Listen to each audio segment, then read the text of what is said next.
Hello बच्चों, आपका स्वागत है हमारी क्लास में। और आज हम पढ़ने जा रहे हैं क्लास 11 अकाउंटेंसी का चैप्टर सेकंड, जिसका नाम है बेसिक अकाउंटिंग टर्म्स। इसमें हम ये जानेंगे कि अकाउंटेंसी का बेसिक टर्म क्या होते हैं। तो पहला पॉइंट हमारा बिजनेस ट्रांजेक्शन।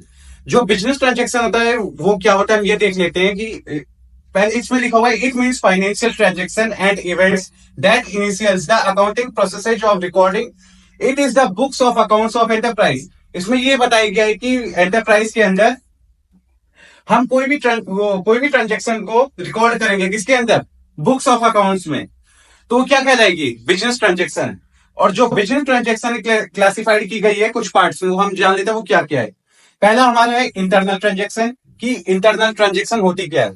इसमें लिखा हुआ है accounting transaction where there is no external involvement.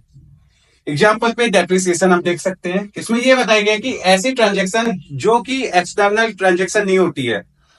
कैसे, मैं वो आप आगे पढ़ेंगे अच्छे से। पहले हम ये जान लेते हैं कि इंटरनल ट्रांजेक्शन ऐसी ट्रांजेक्शन होती है जो एक्सटर्नल ट्रांजेक्शन नहीं होती है। ठीक है, उसमें एक्सटर्नल ट्रांजेक्शन का इन्वॉल्वमेंट नहीं होता है।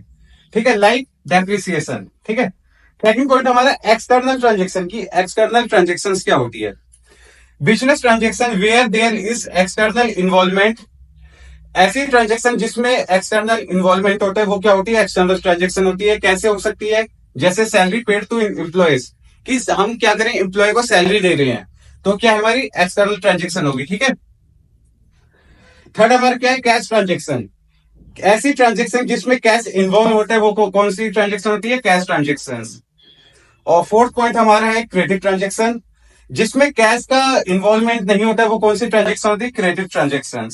ठीक है, और इसके बाद नेक्स्ट पॉइंट हमारा है अकाउंट। कि अकाउंट होता क्या है आखिर। It is a record of transaction under a particular head. इसमें यह बताइए जो अकाउंट होता है, मैं एग्जांपल के साथ आपको समझा दे रहा हूं। जैसे हमने क्या किया है, मंथ या ईयर में हमने कई सारे सामान परचेज कर दिए हैं। हमने क्या किया, कई सारे सामान हमने परचेज कर लिए, सेल्स कर लिए। जो उनका अकाउंटिंग हेड होगा, जैसे हम परचेज के सारे सामान किसमें डालेंगे, परचेज के लेजर में डालेंगे, सेल्स का सेल्स के लेजर में। तो उनका जो हेड होगा, जैसे परचेज का परचेज होगा, सेल्स का सेल्स होगा, वो अकाउंटिंग हेड होता है। तो वही अकाउंट्स कहलाएगा। ठीक है, जैसे इसमें बताया गया it is a record of transactions under a particular head, वो अकाउंट कहलाएगा। ठीक है, थर्ड पॉइंट हमारा है कैपिटल। की कैपिटल होती क्या है। Capital is the amount invested is an enterprise by the proprietor owner. इसमें यह बताया गया कि कैपिटल होती है ऐसा अमाउंट जो इन्वेस्ट किया जाता है प्रोपराइटर के द्वारा, वो क्या कहलाता है, कैपिटल कहलाएगा। ठीक है, प्रोपराइटर क्या होता है वो आपको मैं पिछली क्लास में बता दिया था। प्रोपराइटर, अगर कोई बिजनेस अगर सिंगल पर्सन चला रहा है वो सोल प्रोपराइटर प्रोपराइटर होगा। अगर एक से ज्यादा लोग चला रहे हैं वो पार्टनर्स कहलाएंगे। ठीक है, प्रोपराइटर को ओनर भी हम बोल सकते हैं। सेकंड पॉइंट हमारा क्या है इसमें भी, it may be in the form of money और एसेट्स हैविंग मॉनेटरी वैल्यू। कि जो बिजनेस में प्रोपराइटर इन्वेस्ट कर रहा है वो मनी की तरफ में होना चाहिए। क्या क्या हो सकता है, या फिर मनी हो सकता है या एसेट्स हो सकता है। क्यों मनी की तरफ में ही है, फर्नीचर भी हो सकता है, वो भी एसेट्स में ही आएंगे। ठीक है, थर्ड पॉइंट हमारा क्या है, it is also known as net worth और ऑनर इक्विटी। वो किस नाम से जाने जाएंगे, जो भी हमारे कैपिटल लग रही है वो किस नाम से जानी जाती है। नेटवर्थ से भी जान सकते हैं उसको, कैपिटल को, और ऑनर इक्विटी नाम से भी जान सकते हैं। ठीक है, और लास्ट पॉइंट हमारे क्या है, कैपिटल। कि कैपिटल क्या होता है, कैपिटल का जो फॉर्मूला है हमेशा याद रखना, एसेट्स माइनस लायबिलिटी होगा।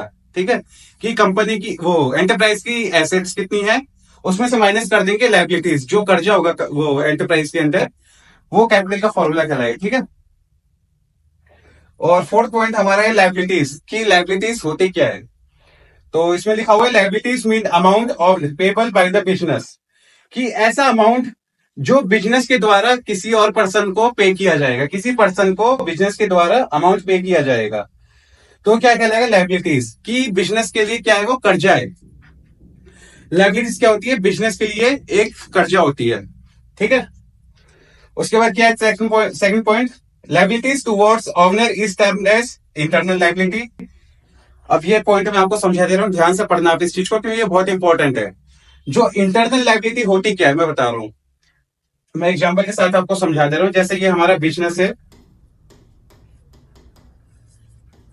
और ये ओनर है। ओनर बिजनेस में क्या करे, अपनी कैपिटल लगा रहे, मनी इन्वेस्ट कर रहे हैं। एग्जांपल पे ओनर बिजनेस में अब मनी इन्वेस्ट कर रहे हैं, अमाउंट को इन्वेस्ट कर रहे हैं, तो ये क्या हो रहा है, कैपिटल इन्वेस्ट कर रहे हैं।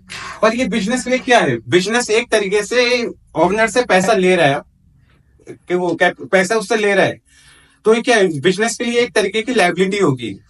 पर इसमें बिजनेस क्या देगा, ओनर को इंटरेस्ट नहीं देगा, बिजनेस ओनर को क्या देगा, प्रॉफिट देगा। ठीक है, इसमें अब बिजनेस ओनर को क्या करेगा, प्रॉफिट देगा, वो खाली इंटरेस्ट नहीं देगा, प्रॉफिट देगा। मतलब एक तरीके से मोटा मोटा ये समझ के चलो कि जो ओनर द्वारा बिजनेस में कैपिटल लगाई जाती है, एक तरीके से बिजनेस के लिए वो लायबिलिटी होती है, किस नाम से उसे जानते हैं हम, इंटरनल लायबिलिटी। ठीक है, ये समझ गए आप। और थर्ड पॉइंट हमारा क्या है, liability towards outsider is termed as external liability. अगर बिजनेस को अमाउंट की आवश्यकता है, उसको कैपिटल की जरूरत है, या फिर अपने कैपिटल को बढ़ाने की जरूरत है, तो बिजनेस क्या करेगा, सामने वाले पर्सन से पैसा लेगा या फिर बैंक से लोन लेगा, तो वो सब क्या कहलाती है, वो एक्सटर्नल लायबिलिटी कहलाती है। ठीक है, इसके बाद नेक्स्ट पॉइंट हमारा क्या है, एक्सटर्नल लायबिलिटी जो होती है हमारी, वो दो टाइप की होती है। कौन कौन सी हो सकती है वो, पहला तो हमारा नॉन करेंट लायबिलिटीज और फिर करेंट लायबिलिटीज। कि नॉन करेंट लायबिलिटीज क्या होती है वो हम जान लेते हैं। जो नॉन करेंट लायबिलिटी होती है वो ऐसी लायबिलिटी होती है जो पे की जाती है 12 मंथ के बाद भी। ऐसी लायबिलिटी, ऐसा अमाउंट जो हमें पे करना है, जिनसे हमने उधार पैसे लिए हैं, उनको हम 12 महीने बाद भी अगर पैसा पे कर रहे हैं, करते हैं, तो वो क्या कहेगी, क्या कहलाएगी, नॉन करेंट लायबिलिटीज कहलाएगी। और करेंट लायबिलिटीज क्या होगी, ऐसा अमाउंट पे करना जो कि 12 मंथ के अंदर हो, शॉर्ट पीरियड में हो, वो क्या कहलाएगी, करेंट लायबिलिटीज। ठीक है, फिफ्थ पॉइंट हमारे क्रेडिटर्स। की क्रेडिटर्स होता क्या है आखिर। ठीक है, creditors are the person from when business purchase goods on credit. Creditors ऐसा पर्सन होता है जिससे बिजनेस उधार सामान खरीदता है, उधार गुड्स खरीदता है, या अमाउंट पे, जिसको अमाउंट पे करना होता है। जैसे एग्जांपल पे बिजनेस ने कुछ सामान खरीद लिया है किसी पर्सन से और पैसे नहीं दिए, पैसा वो बोल रहा है 3-4 महीने बाद दे देगा, तो वो ओनर बिजनेस के लिए क्या है, वो क्रेडिटर है, क्रेडिटर कहलाएगा। ठीक है, हमारा क्या है, to creditors is within 12 months therefore it's treated as current liabilities. कि जो लायबिलिटी होगी जो 12 महीने के अंदर अगर बिजनेस पे करता है क्रेडिटर्स को, वो क्या कहलाएगी, करंट लायबिलिटीज कहलाएगी। अगर वही लायबिलिटी, वही कर्जा अगर बिजनेस 12 महीने के बाद पे करता है क्रेडिटर्स को, तो वो नॉन करेंट लायबिलिटीज कहलाएगी। ठीक है, 6 पॉइंट हमारे क्या है, डेप्टर्स। कि डेप्टर्स होते क्या है, debtor is a person from whom money is receivable by the business on account is credit sales. अगर बिजनेस अपना सामान सेल कर रहा है, कोई पर्सन है, डेप्टर्स कहलाएगा। जैसे वो कोई पर्सन अगर हमसे सामान खरीद रहा है, अगर पैसा भी नहीं देता है, 2-3 महीने बाद देता है, वो हमारे लिए क्या है, डेप्टर है। क्योंकि वो हमारे लिए वो करंट एसेट्स है, वो हमें आगे चलकर पैसा मिलेगा उससे। ठीक है, generally debtors are receivable within 12 months, therefore they are treated as current assets. जैसे मैंने अभी आपको बताया करंट एसेट्स होती हैं। इसमें यह बताया गया है कि अमाउंट जो रिसीव होगा 12 महीने के अंदर, तो उसको किस हिसाब से ट्रीट किया जाएगा, उसे करंट एसेट्स के हिसाब से ट्रीट किया जाएगा। ठीक है, तो 7th पॉइंट हमारा है एसेट्स। की एसेट्स क्या होते हैं, assets are the future income benefit, the rights which are owned और controlled by an organisation. Assets are the properties owned by an enterprise. Example land, machines, furniture etcetera. इसमें assets में यह बताया गया कि जो एसेट्स होते हैं वो फ्यूचर इकोनॉमिक बेनिफिट होते हैं। बिजनेस के अंदर जो एसेट्स होंगे वो क्या होंगे, हम ये जान लेते हैं। अगर बिजनेस अपना अमाउंट ऐसी जगह इन्वेस्ट कर रहे हैं जहां से उसे फ्यूचर इकोनॉमिक बेनिफिट होगा, भविष्य में आर्थिक बेनिफिट होगी, तो क्या कहलाएगी, एसेट्स कहलाएगी। जो एसेट्स के राइट होते हैं वो क्या होते हैं, वो कौन से होंगे, जो ऐसे, ये जान लो पहले आप, जो एसेट्स होते हैं कंट्रोल किए जाते हैं ऑर्गेनाइजेशन के द्वारा, और वो एसेट्स क्या होते हैं, एसेट्स प्रॉपर्टीज होती है एंटरप्राइज की। ठीक है, एग्जाम्पल हमने ले लिया लैंड, मशीन्स, फर्नीचर एटसेट्रा। ठीक है, अब इसको क्लासिफाइड हम जान लेते हैं, एसेट्स के क्लासिफाइड क्या क्या है, ठीक है। पहला हमारा नॉन करेंट एसेट्स, दूसरा हमारे करंट एसेट्स, और तीसरा हमारा फिक्टिशियस एसेट्स। अब ये जान लेते हैं कि नॉन करेंट एसेट्स क्या होते हैं, करंट एसेट्स क्या होते हैं, और फिक्टिशियस एसेट्स क्या होते हैं, ठीक है। तो पहला पॉइंट हमारा नॉन करंट एसेट्स की, नॉन करंट एसेट्स कौन से होते हैं, those assets which are not made for sale and are held for a period more than 12 months. ऐसे एसेट्स जो हम सेल नहीं करते हैं, उनसे हमें इनकम तो मिलती है, हमारी इनकम आती, तो बेनिफिट होते हैं उससे हमारे, पर हम उसको सेल के पर्पज से नहीं रखते हैं। और हमारे पास अगर वो 12 महीने से ज्यादा तक है तो क्या कहलाएंगे, नॉन करेंट एसेट्स। ऐसे वो बिजनेस के अंदर ऐसी ऐसे एसेट्स जिनसे हमें बेनिफिट मिल रहा है 12 महीने के बाद भी, और हम उसे सेल भी कर सकते हैं, वो हमारे लिए क्या है, नॉन करेंट एसेट्स, ठीक है। जो नॉन करेंट एसेट्स से दो टाइप के होते हैं, कौन कौन से होते हैं, पहला पॉइंट हमारा होता है टेंजिबल एसेट्स, और दूसरा कौन सा होता है, इंटेंजिबल एसेट्स। अब टेंजिबल एसेट्स क्या होता है वो हम जान लेते हैं। Those assets which can be seen and touch, ऐसे एसेट्स जिसे हम देख सकते हैं और छू सकते हैं, वो क्या कहलाएंगे, टेंजिबल एसेट्स। और टेंजिबल एसेट्स की फिजिकल एक्जिस्टेंस होती है, ठीक है। एग्जाम्पल कौन कौन से हो सकते हैं, फर्नीचर। अगर बिजनेस के अंदर हम फर्नीचर ऐड कर रहे हैं, तो फर्नीचर हमारे लिए क्या है, एक एसेट्स है, और जो कि हमारे पास 1 साल के बाद भी रहेगा, और हम उसे सेल भी नहीं करते हैं जल्दी। और वैसी मशीनरी है, ठीक है। टेंजिबल एसेट्स क्या होते हैं, आपका डाउट क्लियर हो गया होगा। और दूसरा हमारे इंटेंजिबल एसेट्स की, इंटेंजिबल एसेट्स क्या होते हैं, those assets which can not be seen and touch, ऐसे एसेट जिसको हम छू नहीं सकते और देख भी नहीं सकते हैं, और उसकी खुद की फिजिकल एग्जिस्टेंस नहीं होती है, वो इंटेंजिबल एसेट्स कहलाएंगे। जिनसे हमें बेनिफिट तो होता है 1 साल के बाद भी, पर उसे हम छू नहीं सकते हैं, ना देख सकते हैं। जैसे एंटरप्राइज की गुडविल हो गई, पेटेंट्स हो गए, और कॉपीराइट हो गए। ये क्या है, एसेट्स तो है, पर इसको हम छू नहीं सकते हैं, ना देख सकते हैं, ठीक है।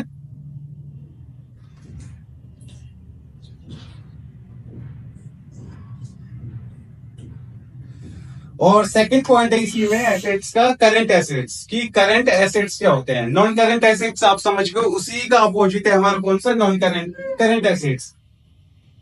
इसमें लिखा है those assets which can be easily converted into cash and are held for resale and for period less 12 months. इसमें ये बताया गया है कि ऐसे एसेट्स जो कन्वर्ट हो जाते हैं 1 साल के अंदर, 12 महीने के अंदर कन्वर्ट हो जाएंगे कैश के अंदर, वो क्या कहलाएंगे, करंट एसेट्स, जिसको हम जिसका पर्पस हमें सेल करने का है।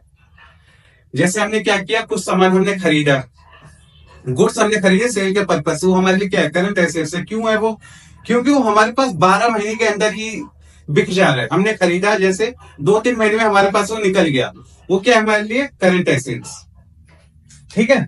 आप आगे चल के अच्छे से समझेंगे करंट एसेट्स क्या होता है, नॉन करंट एसेट्स क्या होते हैं, ठीक है। एग्जाम्पल ले लेते हैं हम, debtors stock, cash, bills receivable, prepaid expense, ये हमारे लिए क्या है, करंट एसेट्स है।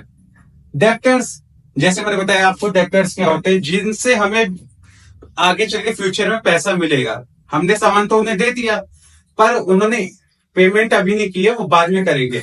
एक तरीके से हमारे लिए वो क्या है, करंट एसेट्स हैं। हमारे स्टॉक हो गए, बिजनेस की स्टॉक हो गए, वो भी क्या है, करंट एसेट्स है। कैश, कैश होता ही है। बिल्स रिसीवेबल, बिल्स रिसीवेबल क्या होता है वो आप आगे अच्छे से जानेंगे, बिल्स रिसीवेबल क्या होता है, पर ये भी जान लेना कि ये करंट एसेट्स होता है, ठीक है। प्रीपेड एक्सपेंसेस वगैरह आप अच्छे से जानेंगे क्या होते हैं आगे चलिए, ठीक है। थर्ड पॉइंट है हमारे फिक्टिशियस एसेट्स की। फिक्टिशियस एसेट्स क्या होते हैं, पहले हम देख लेते हैं क्या लिखा हुआ है, फिर मैं आपको अच्छे से समझाता हूँ एग्जाम्पल के साथ कि फिक्टिशियस एसेट्स होता क्या है। These are losses not written in the year which they are incurred but in more than one accounting period. इसमें ये बताया गया है कि बिजनेस के अंदर ऐसा लॉस, नुकसान ऐसा हुआ है कि जो हम उसे नोट 1 साल के अंदर तो नोट नहीं करेंगे, पर 1 साल के बाद उसे नोट करेंगे। जैसे एग्जाम्पल में समझा दे रहा हूँ, वैसे आपको समझ आएगा, ये वैसे नहीं आएगा। जैसे कंपनी है, स्टार्ट हुई है, उसने क्या किया, जैसे XYZ कोई कंपनी है, उसने एडवर्टाइजमेंट करवाई। उसने क्या किया, एडवर्टाइजमेंट करवा ली। एडवर्टाइजमेंट उसने कुछ नहीं 5 करोड़ रुपए खर्च कर दिए अपने। जानता हूं ज्यादा है, पर उसने किया है ऐसा। कितने रुपए खर्च कर दिए उसने एडवर्टाइजमेंट में? 5 करोड़ रुपए। ठीक है, पर वो नोट ये नहीं करेगी कि एक साल के अंदर तो नोट नहीं करेगी 5 करोड़, क्योंकि अमाउंट ज्यादा है। वो एक एक करोड़ करके 5 भाग में इसको नोट करेगी। जैसे 1 करोड़ यहां कर दिए, 1 करोड़ यहां कर दिए उसने,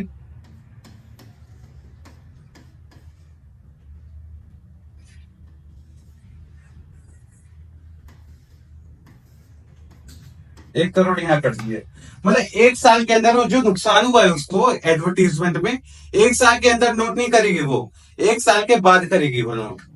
तो जैसे जो फिक्टिशियस एसेट से जो नुकसान हुआ है कंपनी को, वो उस नुकसान को एक साल के अंदर नहीं लिखेगी, एक साल के बाद भी लिखेगी। जैसे 5 करोड़ का नुकसान हुआ है, तो 5 करोड़ एक साल के अंदर लिखना बहुत मुश्किल होगा।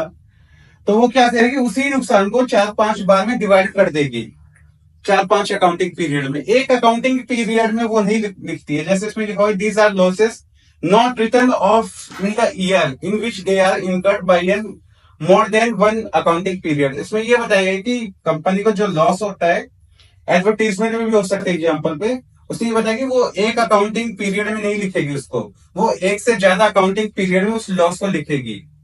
जैसे 1 करोड़ इस अकाउंटिंग पीरियड में कर लिया जो करंट चल रहा है उसका, ऐसे ही 5 बार में लिखती जाएगी वो। ठीक है, वो फिक्टिशियस एसेट्स होता है। ये आप आगे चल के अच्छे से पढ़ेंगे फिक्टिशियस एसेट्स होता है क्या। अभी बस इतना जान लो। ठीक है, साथ जुड़े रहने के लिए थैंक यू, और आज के लिए बस इतना ही, और आप हम आपसे मिलेंगे सेकंड पार्ट के साथ।